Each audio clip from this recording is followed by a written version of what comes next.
Hi everyone. Good morning and good afternoon.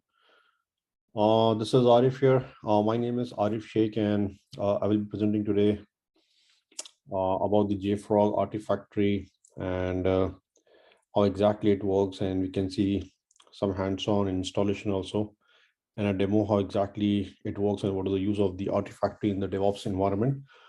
So let's start. Let me go with the agenda. So we will discuss about what is Artifact and Artifactory repository here, and what is specifically a Jfrog Artifactory, and the use cases where the Jfrog Artifactory can be used.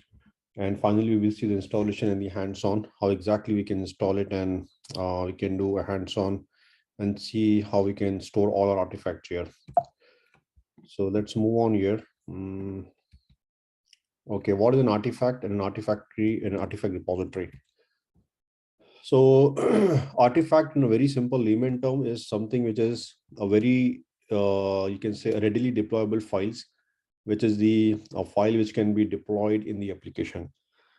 So now if we talk in terms of Java, the artifactory can be named as Java archive file. It can be a WAR, it can be a web archive file, which is a WAR, and an enterprise archive file. So it can be a different, you can say, the output file, which can be used for different environment. And in NPM, it can be a tar.gz. In .NET, the artifact can be a DLL file. So now if you see a very simple code for here. So if you have a source code, in the source code, this is basically pulled up by your build tool. It can be Gradle, it can be Maven, it can be anything in the, depending upon the technology. And then this build tool, basically it clones the code and it starts compiling it. So now while compiling it, it may need a dependency, third-party jars, and other resources also. So accordingly, it will take all those specific things in play and then come up with the artifact. So if you see here, this compilation, it consists of two things. It can be, it's a code. So output is a binary code, and then it also involves the dependencies here. And finally, they are sum up and they are bundled together to make an artifact here. So this is in a very simple term, an artifact. So when someone talks about artifacts, something should come in our mind. If you're in a Java world, it can be a jar, it can be a WAR, it can be ER, it can be maybe EJB deployables. And in NPM world, it can be a tar.gz, in .NET, it can be a DLL. So this is what artifact is. So moving on, what is an artifact repository? So it's like a container. Artifact repository is nothing but a container where you can go and store different artifacts, which we get in the previous slide. So it can be in the Java, it can be multiple jars, it can be multiple wars, it can be multiple ER, it can be a tar.gz file. So an artifact repository is a repository which can store the multiple different versions of the same artifact. Now, each time the WAR file, of a tar.gz file, or of a tar.gz file is created, it is stored in the server dedicated to the artifacts. So now, if you see here, the artifact repository here, and you can see a different versions of artifact which is coming here. So each version can go, and we can go and store those versions in the artifact repository here. And from this artifact repository, we can go and deploy, maybe in a production environment, in a development, in a QA environment, and so on. So in a nutshell, artifact repository is a container, or you can say it's a place, it's a dedicated place where you can go and store the different versions of the artifacts. Now let's talk about sources versus the binaries. So now when I say sources, we usually mean it's a text file. So when we write a code in any of the IDE, it's basically a text file. So sources, you can say a code source, right? So it's basically a text file. And when you say about binaries, it's a blob file. Now source file, it's differable. You can get the difference, or you can do a diff command and get the difference between the source files. So you have a source version S1 and S2. You can go and do a diff between them, and it compares and gives you a difference between those source and text files. But in binaries, you cannot do that, because binary is nothing but a bundle. It's an artifact, and it's a bundle of different jars and the source code and third-party libraries and so on. So this is basically so that's the reason it's not diffable. Now this is version by content. So now the more content I keep on adding to my text file, I can keep on versioning it depending upon the content of the file. But in the case of binaries, we do it by the name. So you have a snapshot 1, you have a snapshot 2, you have a snapshot 3. So this is how you go and keep on versioning the binaries. And you can even override the sources file, the text file. So you have a source S1, you have a S2, you go and override S1 with S2, or you override the vice versa part. And And binaries, they cannot, we don't basically, we will not like it to override it, and it is not stored through override. So we go and keep on versioning each binaries by the name. So this is the overall difference between a source file and a binary file. So hope this is clear to everyone. So moving forward, okay, now we will talk about what is Jfrog Artifactory in specific. So up till now we talked about the artifact. It's an outcome. It's a very simple, you can say a bundle artifact, a bundle file, ready to deploy in the in any of the environment, and it can consist of a source code and a different third-party library. Artifactory in specific, it's a place, it's a server, dedicated server where you can go and keep on storing the different artifacts of a different version. And when we talk about Jfrog Artifactory, it's a universal binary repository manager. So when we say this, it has multiple, it supports multiple binaries. So it can be Java, it can be NPM, it can be Python, and the list is very long. So that's the reason, in a nutshell, it's a universal binary repository manager where you can go and put your artifacts and put your binaries there, and it acts like a manager where it goes and takes care of all your artifacts accordingly. Now it's a place where you can store all your artifacts. So readily deployable code and all dependencies. So all your dependencies, all your artifacts and everything can be stored in the Jfrog Artifactory. And it's like a proxy for remote repository. So what it means is it's like a kind of a buffer for downloading the dependencies for the build tools and languages. Now let me take an example. So in Maven, if you have a Maven project and if you want to build your code, definitely you will need some dependencies. Now there are two ways to do it. If you see the diagram here on the left hand side, each terminal is going to cloud, and from cloud they're going to, for example, say Maven or remote repositories, and they're trying to pull all the dependency to build the code. This is one way to do it. So every time they have to go to internet, talk to the remote repositories, get the dependencies, and start using it. But now when the Jfrog Artifactory comes in, are all the build tools on the machine, they will just go to Artifactory, and Artifactory will pull the code from the internet or from the different specific repositories, and then it will get it to here on the Jfrog Artifactory, and it will try to buffer it, try to store it. So again, if you want it, you don't have to go to the internet and get the details, but Artifactory will go to the internet, get the details, and store in the Artifactory servers, dedicated servers, and from there you can use it for your building your Maven, Gradle, or any of the projects that you have. So we will see how exactly this works. So we have a demo for this, so where we understand how exactly my machine goes to Artifactory and not to Maven repository, and gets the detail, and my job is done. So this is about the Jfrog Artifactory. To summarize here, it's a repository manager where you can deploy, or you can put all your artifacts, and it also acts as a buffer where you can go and use all the specific dependencies which is required for building the specific package. Moving forward, now what is the Jfrog Artifactory responsibilities? So again, this is what we talked about in our previous slide, but it's specific to Jfrog Artifactory. Again, it helps you in storing the readily deployable code in a specific dedicated server, so you don't have to run around in different servers and get the you can say get the artifacts or required libraries. So it's a one-stop shop where you can get everything. Okay, second responsibility is helps in downloading and managing dependencies. So again, same thing. So if you see here, when a build tool asks for a dependency, it goes to artifact. And Artifactory, basically it goes and takes the heavy load. It takes the heavy lifting and gets the details from the remote repository, get the details and store in the local repository, in the local server, and from there the build tool use it and does all the building up all the projects and everything here. So this is the second responsibility of the Jfrog Artifactory. Okay, now the question comes, why should we use Jfrog for DevOps? So I hope up till now everything is clear. So it covers a very basic, it starts from very basic Artifactory, specifically Jfrog Artifactory, how it can be useful in caching and in buffering the things and storing all the artifacts. So now we will now we will understand why we should use Jfrog for DevOps. So what is the reason how Jfrog can play a role in DevOps environment? So the first thing is the first point which comes in here are the system stability and the reliability with Artifactory HA. So now with the high availability, your binaries which is needed by your project are always available on Jfrog.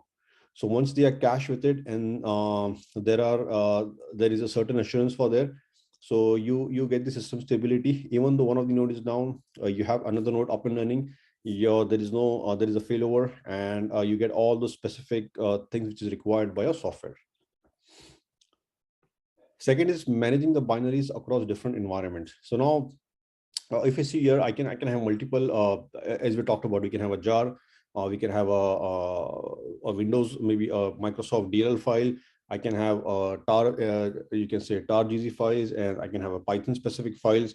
So there can be multiple files where and multiple projects going on. So Artifactory can have a different repositories for each of the binaries which belongs to that specific environment or specific technology, and it can be managed very easily across different environment. It can be a dev, prod, QA, and across staging, pre-prod.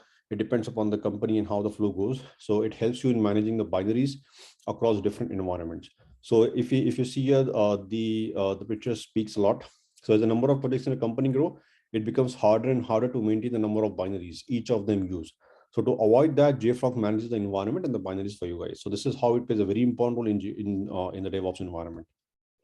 So moving forward, security, access control, and traceability is again a part of the Artifactory. So who is using my artifact? What was the last time a person logged in, and who did all the activity? Who changed?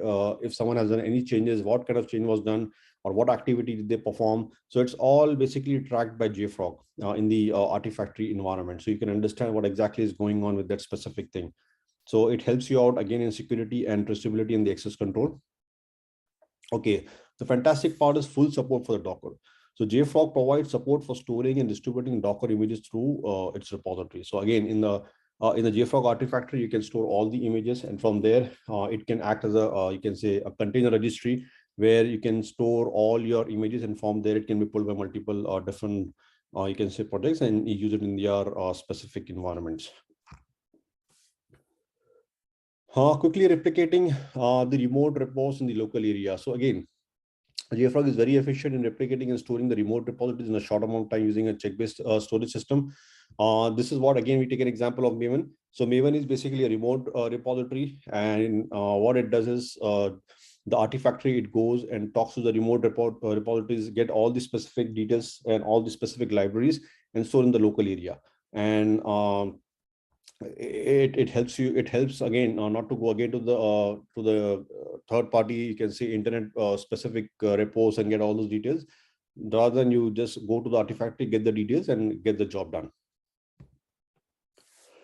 And then it has a support for different build tools and languages. One of them is Chef. You can use it, make different recipes and connect to it, and take care of your you can say you can have your script, get it automated, and it supports many other tools. One of them is Chef.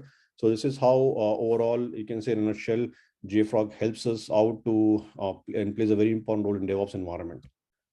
So this is a summary. Why should we use Jfrog for DevOps? It has support for different build tools and languages, what we talked about. It has a Gradle, Maven, Chef, and Puppet, and there are so many things. Terraform, you can use it, and you can manage the binaries across different environments. It can be dev, prod, staging, and pre-prod. You can have multiple security and access control and traceability, which is in place in the Jfrog pod. And again, full support for Docker. You can replicate your remote repos in the local area, and then different. Again, I think this is the same point what we discussed about. So this is you can say a very important point or very important role Jfrog plays in the DevOps environment. Now let's talk about the Jfrog use cases. So Jfrog, where exactly we can use Jfrog? The first part is it can be used as a repository manager. So any binary which you have, go and dump into into Artifactory. Artifactory will take care of storing it very efficiently, and you can get it from the Jfrog Artifactory in a very nice manner, in a very simple and easy manner. The place where you can store all your artifacts, again, same thing. The proxy for the remote repos, I don't have to go to a Maven repo or a Gradle repo to get the third-party libraries or the binaries. I can directly go buffer it and cache it to my system in the Artifactory and get all the details. It can be so dependency manager works against it. So any of the client or dependency manager needs any detail, it can go to Artifactory and get the details against that and use it in their system. And the place, if it is Docker, the place where we can store all the Docker images, Jfrog, again, Artifactory can be used for that specific use case. Artifactory integration is very easy. You can integrate with Jenkins and third-party tools, and it goes seamless, very easy connect with the third-party tools and everyone. And the faster release with the Jfrog Artifactory, you have everything in one place. You can manage your release very faster, less chaos, and it makes your life hustle free. It helps the business to continue and keeps running, and helps you out to grow and go in the environment very fast, and helps your business in a very nice manner. Orchestration tools. Again, we talked about the different tools can be used along with the Jfrog Artifactory. It can be Chef, it can be Kubernetes, and different things are you can say available with Artifactory. And storage ready. Again, you can have different storages which we can use with the Artifactory. It can be a local file system, it can be NFS, it can be S3, it can be different you can say storage system which can be used with Artifactory. Now Jfrog Artifactory installation. So let's talk about that.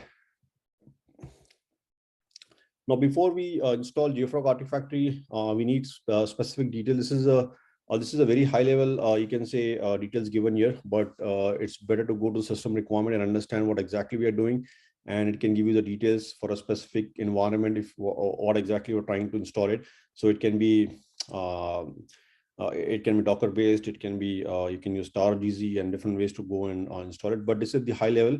So you need a JDK 11 plus. Again, it depends upon the version of Artifactory what you're using. So different version can have a different JDK requirement. So you can just go and look at the system requirements. And memory allocation 512 MB, which is again this is a memory which you use. And for Docker and Docker Compose, what we need is V18 and above. So let's move on. Okay, so before going to Jfrog Artifactory hands-on, yep, if you have any questions, please let me know. Okay, so now let's talk about the Artifactory installation. Okay, so let me go to my UI. So I've already installed it. Okay, so this is loading it. So now let me do one thing. Let me first go to my. So this is my Artifactory machine where I've installed Artifactory, and this is on GCP. So let me just show you the details of the box. So this is my this is Debian based machine which is on my GCP cloud, and then yep. So here I can So I just want to show you what exactly I've done. So this is my Docker based environment, standalone single node Jfrog Artifactory here. Okay, so this is my Jfrog home path. So what exactly we are talking about here is, so we will see how exactly we can go and so installation of Jfrog Artifactory. What I've done is I've made a very detailed you can say like videos how exactly you can do by using Docker and by using tar-gz in a standalone environment. So you can refer to these links which I've given here. But right now, in the interest of time, I will not go and install everything because we have a very limited time here. So what I will do is I've already installed my Artifactory using Docker. So I will just show you what exactly I've done here. So this is again my machine, and I've connected this machine from my local terminal on Mac. So let's do one thing. Let's first check the Java versions, what we have mentioned there. So Java version. So I have a Java version which is 11 plus 11. I have a Java 11 here, which is GTK. Now let me see the Docker version. So Docker version should be 18 above. Yes, it is 20. And yep, these are the two important things for Docker to run for the Artifactory part here. And now let's go and see. Okay, so let me show you the container which is up and running here. Okay, so this is my Artifactory container which is up and running here. And this is the latest, this is open source latest image which I've pulled here. Okay, so, and this is my Artifactory directory. Okay, so now we talked about the Artifactory and setting up the admin. Now what it means is, let me go to this Artifactory. So this is my home page. So let me log in here. So now when you do it first time, when you have a very fresh installation, what it will do is it will ask you to reset your password. But since I've already installed it It will not ask me for like changing my password and all those things. So in my case, I have a couple of repositories which I played around. So now this is again my my homepage of my Jfrog Artifactory, and I will just brief you through the important part of the Artifactory here. So let me see. Yeah. So if you see here, let me go through here. So there are three types of repository which you can play around, which is a local repository, a remote repository, and the virtual repository. So your local repository is something which is local, and it stays on your local. It can be NFS, it can be S3 cloud, or it can be your local file system where you can have all your binaries or all your artifacts stored there. So this is known as the local repository. Now, what is the remote repository? So again, if I take an example of a Maven project, in this case, in the Maven project, a remote repository would be a Maven repo, which is again a remote repository for us. And virtual repository is a combination of local and the remote repository. So virtual repository helps you out to come up with a single URL. And in that single URL, you have, say, for example, first a local repository, and then you have a remote repository, basically combined and bundled up with that. So virtual repository is nothing but a bundle of local and remote repository. So any of your third-party client or any of your developers or any of your tool which wants to go and talk to different repositories at the same time for building up different artifacts, you can just make a virtual repository, and in that you can give a sequence of all those specific repositories which can go one by one and build your specific artifacts. And then you can create a new user, new group, new permissions, everything which is required. Any user which requires a specific, you can say access on a specific repository, you can play around and do all those setup here. Now, so I have 10 minutes. So let me give you a quick demo here. So now there are two things which we play around here. So now this is an artifact. So again, in Artifactory, you can have three things here. You can have a package. If you see here, there are different packages of Maven. So this is a package which was downloaded while you can say building up my artifact. And then you can have a build also hooked up here. I've never tried this. And the third is artifacts. Now for artifact, what we can do is, so I can just go here, I can do a quick setup, and I can select a Maven artifact here, go to next, and give any, maybe you can say, if you want dev, you can give a dev. If you need for a prod, you can give a prod. And basically, so in my case, I've given my name of the organization. So this is how it works. So I've already done this, so I will not do this part. And if you see here, once you do that, you have like multiple repos which comes here. So you have a lib release. So this lib release basically is nothing, it has all third-party libraries here, if you see here. And then let me break it down. And then this is the main snapshot local where you go and store all your artifacts here. So if you see here, I have a different version here, 1.0, 2.0. So these are different artifacts. So if you see, this is a jar here. So this is a jar which is like a version 1. This is a jar here for snapshot version 2. So this is my version 2 jar here. So this will store all your local artifacts. So now the first use case, what we will study about is, so we talked about Artifactory and the admin part. What is that Artifactory? How exactly you can use it? Okay, so now what we will do is we will use a Git simple a sample code. What I've already have it in my on my Artifactory machine. So let me show you that quickly.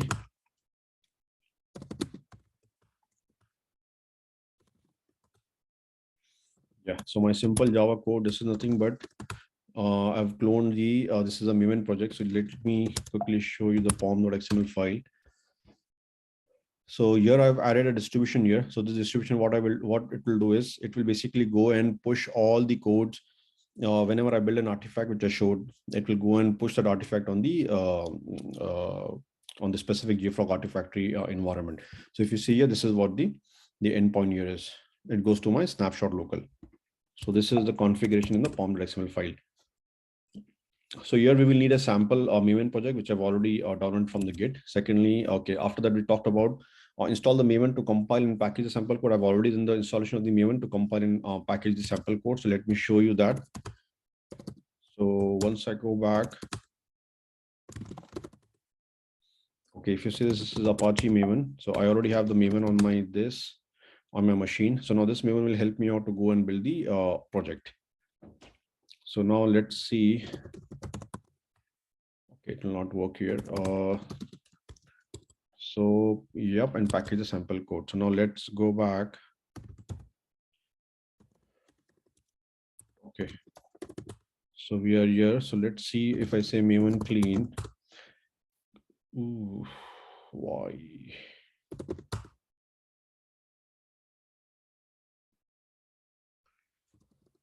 Okay, let's see if it has lost the path. Oh yeah, okay.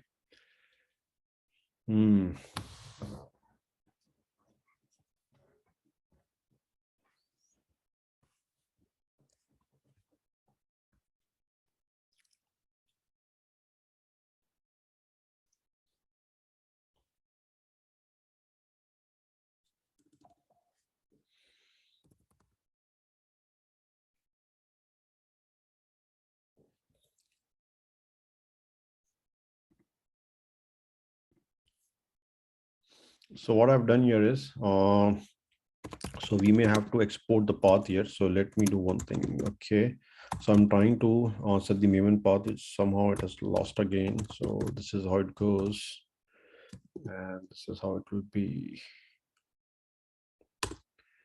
Okay, so echo $path. Yep. So now I will say Maven, and I will say Maven clean. So now one part which I want to show here is to buffer part. So now we said Artifactory is a buffer. When I say buffer, it means it's like a proxy which acts upon, and then you don't have to go to Maven repo and all those things. So let me show you quickly what exactly that is. So if I go to pom.xml, so now this project will not go to Maven, but it will go to the Artifactory, and hopefully it will go and pull this specific dependency. So now let me do a clean here, and let's see what it does. Okay, and now I will say Maven compile. Yeah, so if you see here, this part HTTP, if you see here, this is going to my Artifactory here. So this IP, this is external, this is a public IP of Artifactory where I've installed it. And then this is going to Artifactory, and Artifactory is going to the third party system, or if it is already cached, it will go and it will have all this GUnit, you can say third party library, and it will give it to the project. Project will use it and basically go and make the artifacts. Now let me go to the target and see if it has made it. Okay, now so this is what basically compiled. So it has created the classes file. So if you see, there is a classes file here. Okay, so now let's go back. So now we'll say Maven package. So now I think it should create a tar file.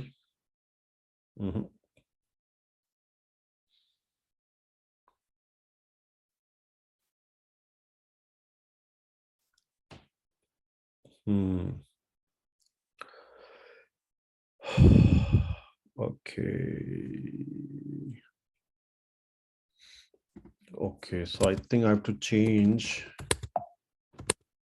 my pom.xml file and make this as a 3.0. Okay, so I'm changing my version, and what I will do is I need 3.0. So let's go and say package. It will clean, it will compile, and it will again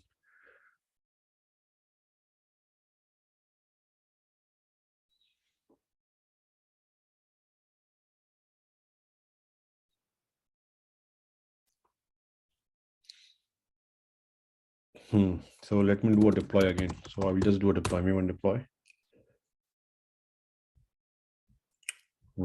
So it doesn't like that. So let's go back to. But at least we got the information. It's going and trying to pull it from the Artifactory, not from the Maven. So now let's see if I'm able to clean it. And yes, and I'm trying to compile it.